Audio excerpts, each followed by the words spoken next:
from kidney. Here, I want to show you the structures of kidney. This part is the hilum, and here you can see the capsular side of the kidney. This part is generally related with the cortex, and this tail area is our medulla. When we zoom in this part, when we look at the cortex, the first main structures which we can observe in the cortex is the renal corpuscle. Look at here, renal corpuscle, this part, this part, this part, and this part.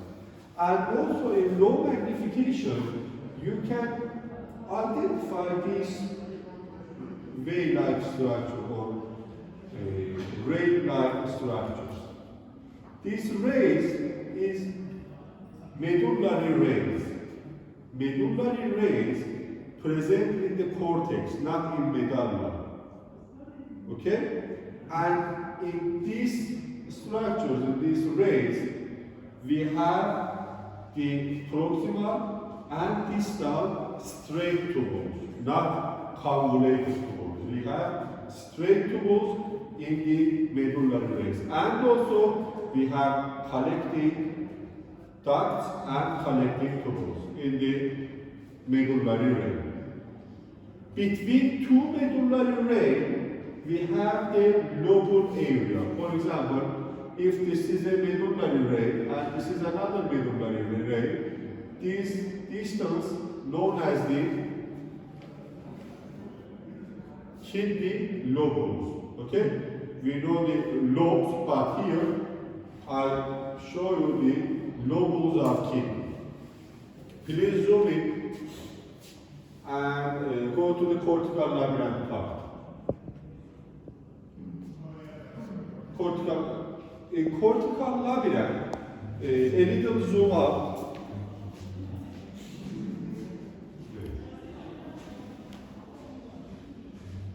When we look at this part, for example, in higher magnification, look at it. This is our medullary ray.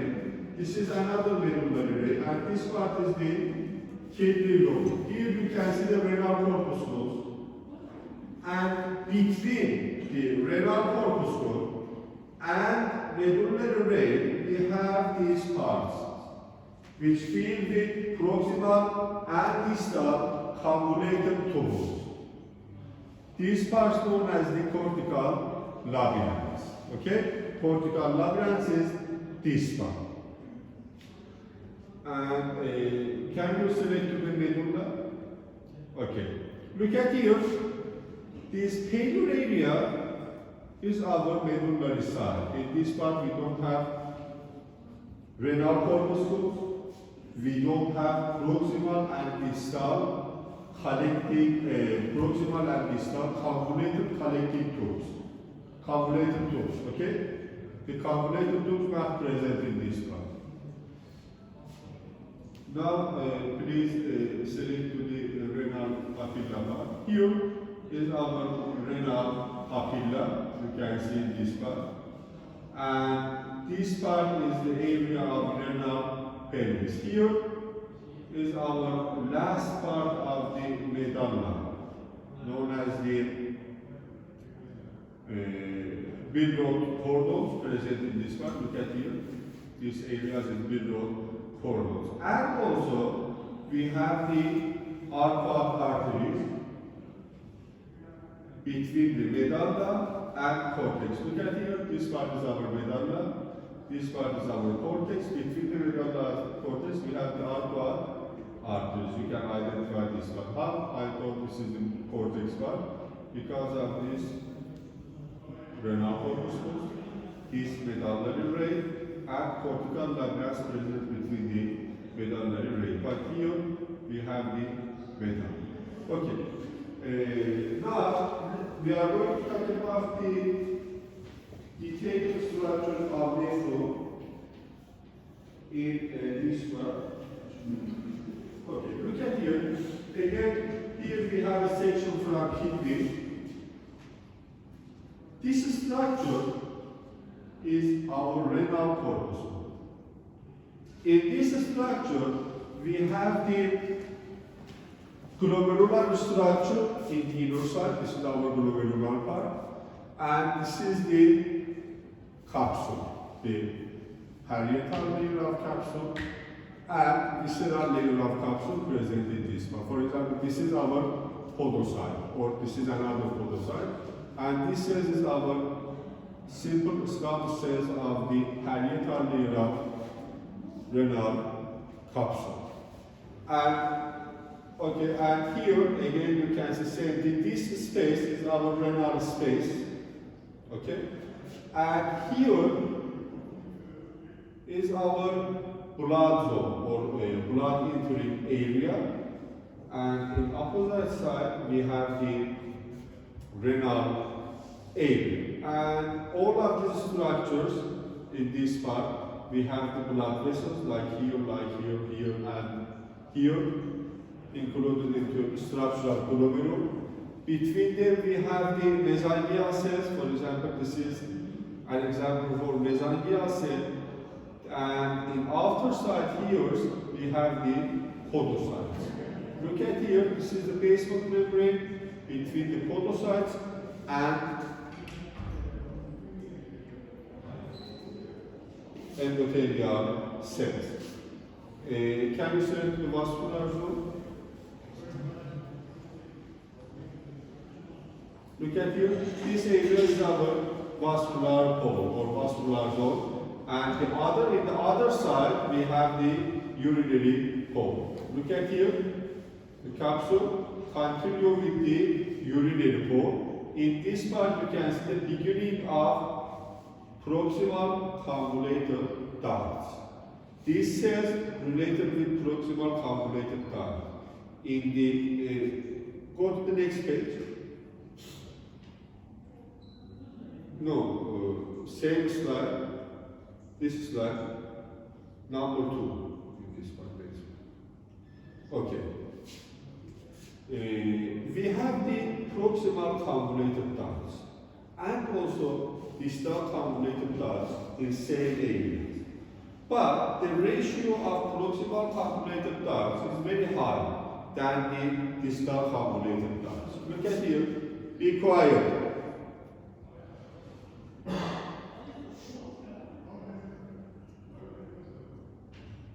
This is an example for proximal convoluted duct, and here you can see an example for distal convoluted duct. What is the differences between these two ducts? In proximal convoluted duct, we have smaller lumen than the distal. In proximal convoluted duct, we have larger cells and a little higher cuboidal cells than the distal convoluted duct. And also, the number of cells present in the wall of proximal convoluted ducts lower than the number which present in the distal convoluted duct because of the volume of the cells. And the main differences between two ducts related with the cytoplasma. Look at here, in proximal convoluted duct and proximal ducts, we have acidophilic cytoplasma, and the cells have invaginations into the luminal part. But in distal convoluted ducts, we have smaller cells with paler cytoplasma and generally don't have any high invagination into the luminal side. Can you understand the differences between proximal and distal convoluted ducts? Okay. Now, I have a question from you. How we can understand this is a proximal convoluted duct or proximal straight duct? How we can understand? Can you understand the differences between them? Only with their location, you can say this is the proximal convoluted duct or proximal straight duct. Why? Because the proximal straight ducts present only in medullary rays. Only in medullary rays. And proximal convoluted ducts present in the cortical labyrinths. Okay? So different locations change the structure of it, 3D structure? No, the structure. Yes, in proximal convoluted ducts and proximal straight duct, we have a little differences in the structures, but not. The histological slide Yeah, doesn't yeah. show. Under the, for example, if I give you this section, you can't understand this is the proximal straight or convoluted duct. But if I am a little zoom out, can you a little zoom out? A little. Zoom out. Okay. Wait. If I give you slide like this, and when you can see the renal corpuscle, you can easily say these ducts related with proximal convoluted ducts because present in cortical labyrinth. But if you see the medullary rays, can you show me the medullary rays a little in the upper side? Go to upper side.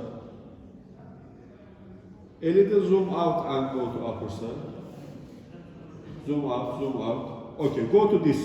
Zoom into this side. This part. Zoom in. Wait. Okay, it's good. When I give you a slide like this, and you see structure like this, again you can understand this is a proximal duct. But because this duct present in the medullary ray, including the structural medullary ray, you can say this is a section from proximal straight duct, not proximal convoluted duct. Okay, could you say me what is the type of this duct? Straight? No, convoluted. Straight only present in this part. This part is our medullary ray. Just that one. Just that part. But here, again, we have proximal convoluted. This rule also include the distal ducts. Again, in distal ducts, when we look at here, for example, look at this duct, or look at, for example, this duct, or same that, we can say these ducts related with distal convoluted ducts because of their location. And here we can see, for example, these ducts. This duct have a difference with this duct. This is the proximal straight duct, but this duct is distal straight duct. Okay? Can you understand this part? Only with their location, not with their histological property. Can you understand? Okay, continue to the cross section of proximal duct again. Okay, please select only to this part. Here you can see transverse section of the which duct? Proximal or distal? Proximal duct. What do you think about this duct? Distal duct. You can compare the cytoplasmic column. Distal duct, proximal duct. Proximal duct, another proximal duct, another proximal duct present in this part. What is this? Blood vessel. What? Blood vessel. Blood vessel. What is this?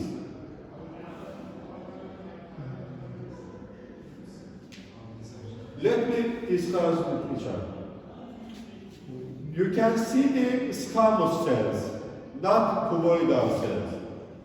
Which ducts in the structure of nephron covered with squamous cells?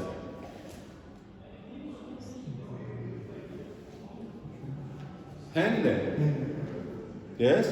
Thin part of Henle or loop of Henle composed of simple squamous epithelial cells. So we can understand this is a section from thin part of Henle. Because of that, we can say this part is a section from medulla, not cortex. Why? Because we can see the Henle loop only in the medulla. So, this section and these sections can be related with only proximal and distal striated tubes. Can you understand? Only striated tubes. Now, because the proximal and distal convoluted tubes present only in the cortex. And the other name of these ducts is thick descending and thick ascending part of the, again, Henle loop. Can you understand this part? Very important. What do you think about here? The connective tissue of kidney. Connective tissue of kidney. What do you think about this? Blood vessel. What is the special name of blood vessels present around the Henle loop in the medulla? Vasa recta. Vasa recta. These vessels, a type of vasa recta. How you can identify and differentiate the blood vessels from thin part of Henle? Because both of them have simple squamous epithelial cells. How you can identify the blood vessels from the loop of Henle? The first thing, the cells of loop of Henle have a little thick cytoplasma, thicker cytoplasma than the endothelial cells. The other thing, in the wall of loop Henle, you can see 2, 3, or 5 cells in same section, but in the wall of endothelial blood capillaries, you can see 1 or at most 2 cells in the sections, not 3, 4, 5 cells in one section. Look at here, we have 1, 2, 3, 4, 5 cells in one section. But look at here, we have only 1, and here I think 2 cells in the wall. And again look at the wall of the capillaries, we have thin walls. Compare with this part. Can you understand the differences? Okay, very good. Please go to the next page, page number 3, and select this cross section of medullary rays. Here you can see cross section from medullary ray. What do you think about this duct again? Proximal duct. This duct, I think a distal duct. Okay, what do you think about this? Or, yes, this and this. This duct is collecting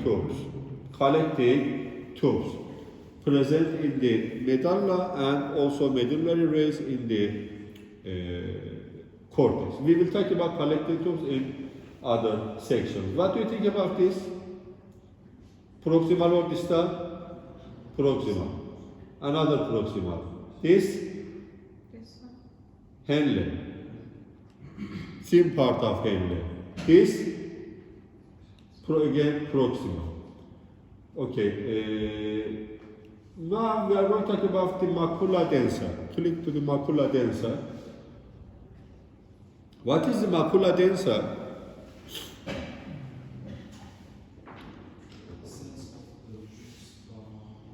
We have macula densa in the border between the distal straight ducts and distal convoluted tubules.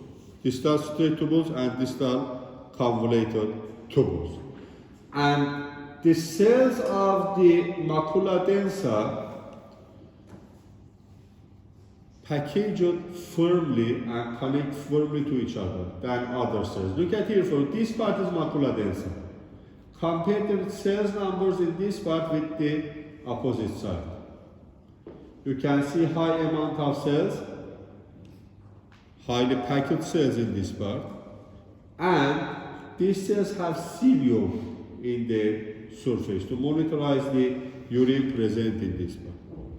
In the other side, the macula densa attached to the vascular pole of the glomerule. This part is vascular pole of the glomerule. Okay? Can you understand the macula densa? Ipe, can you show me the other sections from macula densa? No, it's not showing this part. Distal convoluted tubules. Please show me some distal convoluted tubules. Which of these tubules is distal convoluted tubules? This is an example for distal convoluted tubule, for example. Proximal, distal, proximal, and distal. Okay, another distal. You can identify very easily. Okay, go to the next page and click to the collecting ducts. Okay. In this part, we have the collecting ducts. How we can identify the collecting ducts from collecting tubules, for example, proximal and distal collecting tubules. From proximal collecting tubules, we can easily identify. Look at here. The borders between cells can't easily identify in proximal convoluted and distal convoluted ducts and straight ducts. But here we have cuboidal cells with distinct borders. We can easily identify the borders of cells and the height of cells in the same part. Look at here. We have simple cuboidal epithelium. Compare these ducts with this part. This is the distal convoluted tubule or distal straight tubule. We don't know the structure, but this is an example for collecting duct. Okay? Go to the next slide.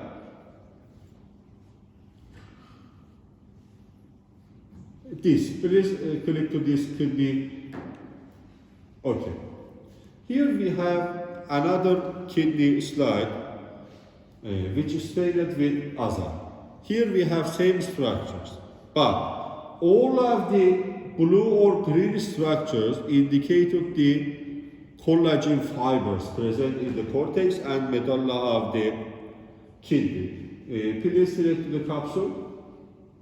Look at here, the capsular side we have collagen fibers, and also here we have the smooth muscle cells. This is our corpuscle, glomerular corpuscle, and we have the nephrons. Click to the nephron. Okay. Here you can easily identify the proximal convoluted tubes from distal convoluted tubes. Look at here, distal, proximal. Can you easily identify? What is this? Distal. What is this? Distal. Another distal present here. What is this? Glomerule. Renal corpuscle. This part is glomerule. And what is this? Proximal convoluted tube. The beginning of proximal convoluted tube which connected with the renal corpuscle. Okay? Continue to medulla. Look at here in medulla, as you can see, we have high amount of blood vessels. This blood vessel related with the vasa rectans. And click to the renal interstitium. Zoom in, please. Zoom in, zoom in. Zoom, zoom, zoom. Okay, here you can see the blood vessels, collagen fibers. What do you think about this?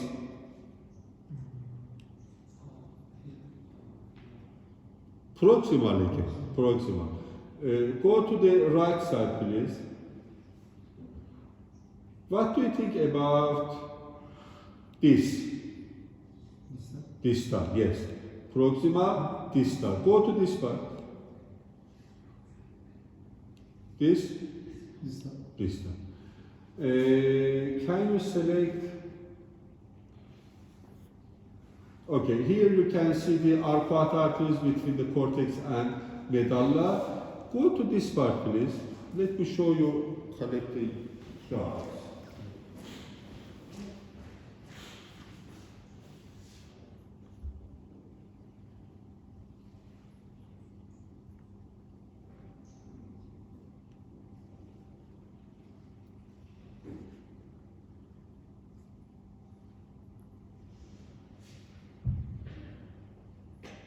What do you think about this duct?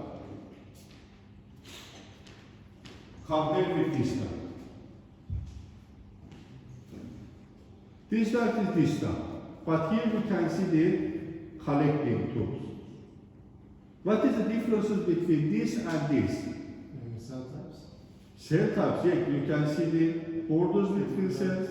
You can see a little columnar epithelium in this part, but here we have the cuboidal epithelial cells with not distinctly border between the cells. Okay? This is the distal convoluted or straight tube. So they're kind of like a supercell. What? They are like a supercell because they are not on clear borders. Yes, yes, yes. This part we have the distal straight tubes. Why straight? Because present in the medulla. Okay? Here we have the collecting ducts. Collecting ducts which present in the medulla have a little higher epithelial cells than the collecting ducts which present in the cortex.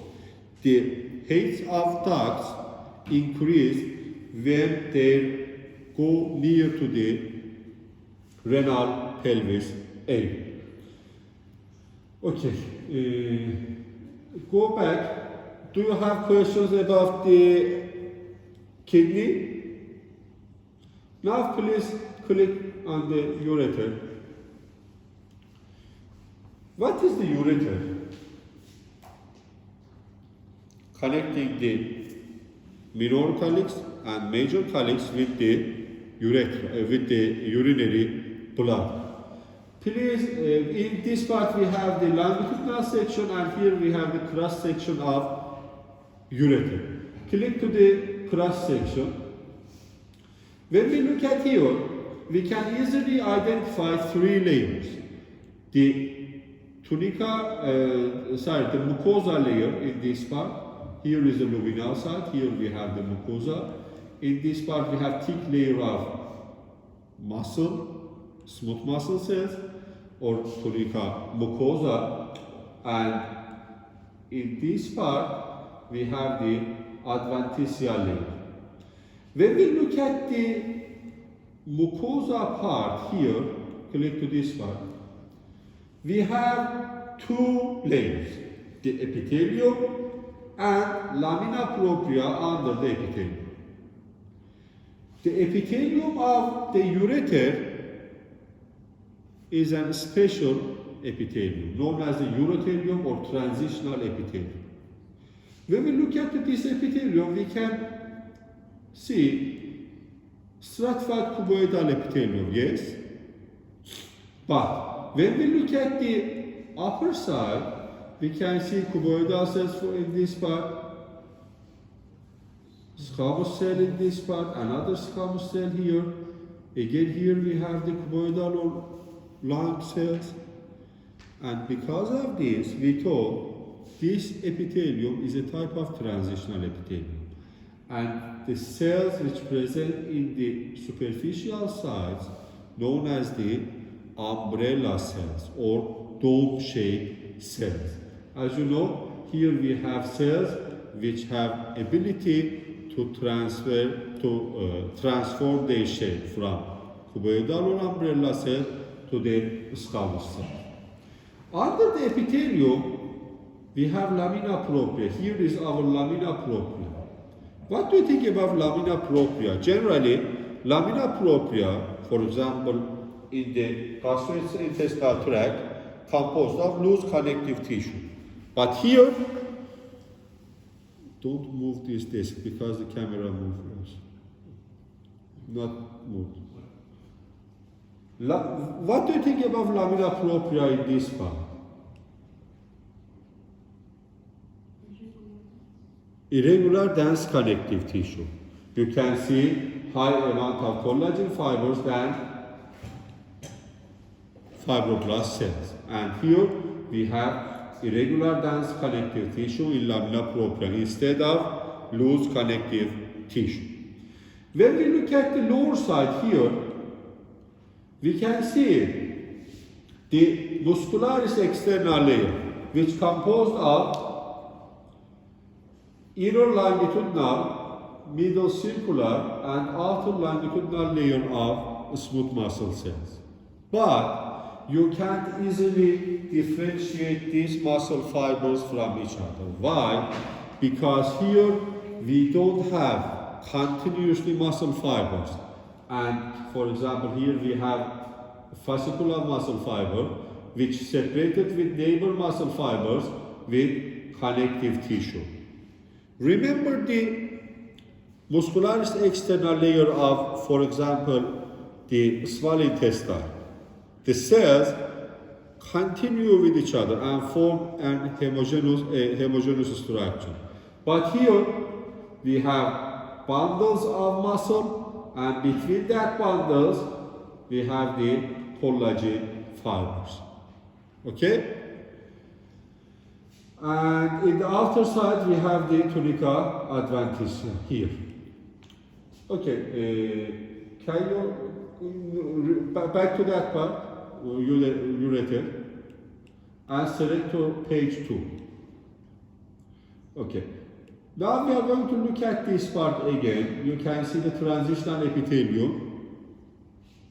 Here you can see the transitional epithelium. Look at here. We have flat cells, and in some area we have the cuboidal cell. What is the name of this area? Lamina propria, composed of irregular dense connective tissue. Go to the upper side. Okay, here is our muscularis layer. Okay, inner longitudinal, middle circular, and again in outer part, again we have the longitudinal layer, but you can't easily identify these layers.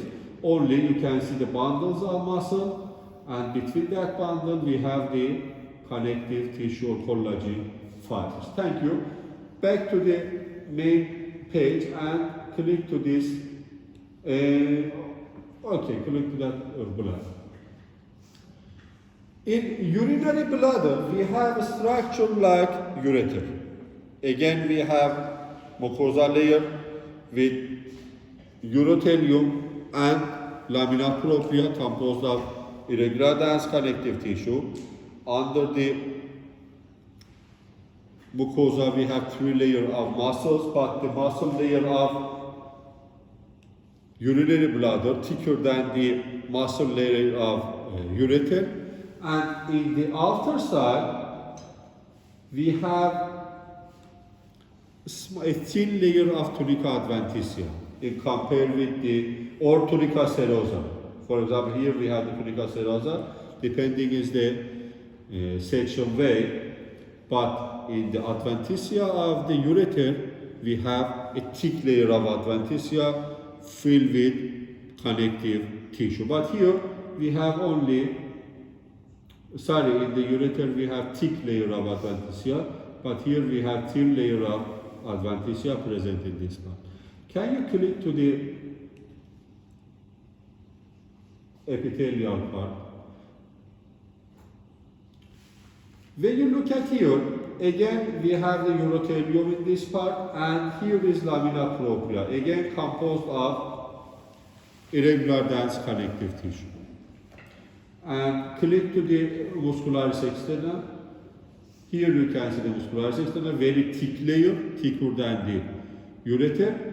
And click to the adventitia. Look at here, we have thin layer of adventitia or serosa in the outer side. Go back, click to this part, urinary bladder. Click to the transitional epithelial part. A little zoom out and go to the middle part. Wait.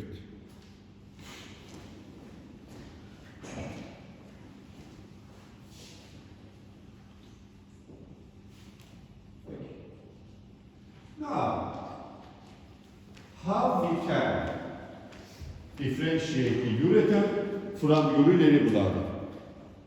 When we look at here, for example, this is a section, and you want to understand this is a section from ureter or urinary bladder. Can you identify? And how? When we look at the epithelium, we can see again urothelium or transitional epithelium. And in this part we have the lamina propria. Can you say me only one differences between the urinary bladder and ureter? Let me show you the ureter here. Look at here, very good. Memorize this part.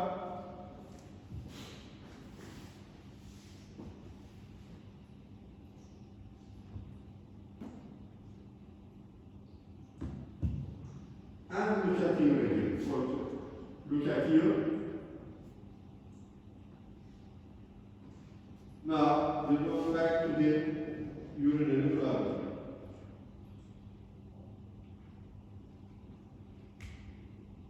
And then look at here.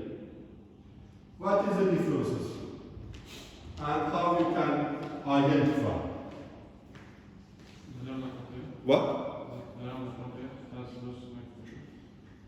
In lamina propria, yes, very good. In lamina propria of urinary bladder, again we have irregular dense connective tissue, like ureter. But this irregular dense connective tissue in itself divided in two different parts. Look at here. Compare this part with this part, or compare this part with this part. Can you understand a little differences between this part and this part? Here we have higher amount of collagen fibers than this part. So this part is a little looser dense connective tissue than this part. Because of this a little looser side, we can see two colors in the lamina propria of urinary bladder. But in the lamina propria of ureter, we have only one color, one same shape, not one color, in one color tones, like this one. Can you understand? It's very important. Do you have questions? Okay, continue to examine your slides, and thank you for your attention.